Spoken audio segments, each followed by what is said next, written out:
Well, look who I just discovered. This incredible artisan who makes violins. I said, that's a lost art, and he said, no, no. There's actually an association with 400 members in the world? Oh, no, more active membership now is more in the a little over 200. Oh, where'd I get the 400? Your wife told me that. Oh. Tell them the name of the She has double vision too. What? Tell them your name's organization. Well, that's the Southern California Association of Violin Makers that was founded in 1964 by a retired English engineer. Wow. And the early members were largely engineers and doctors.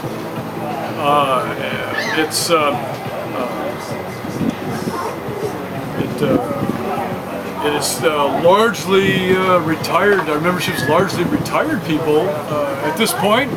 Who else has the time? Except the professionals who.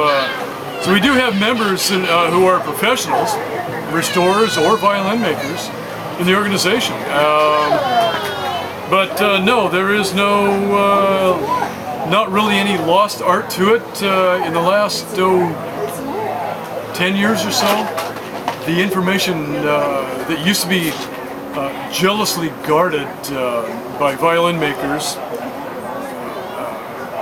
relating to how to make really good instruments has become freely shared. Isn't that wonderful? So it has always been the aim of this organization to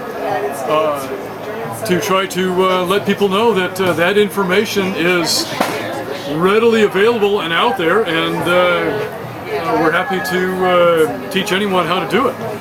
Well, that's so great. I love hearing the sharing part of it, because you know, you're right. It used to be only done by a few select individuals.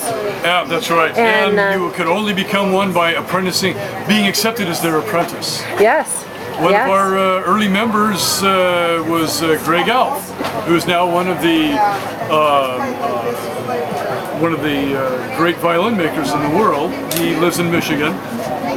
He went to Cremona in the early 80s, spent his several years there learning violin making, and he shared his knowledge with the association.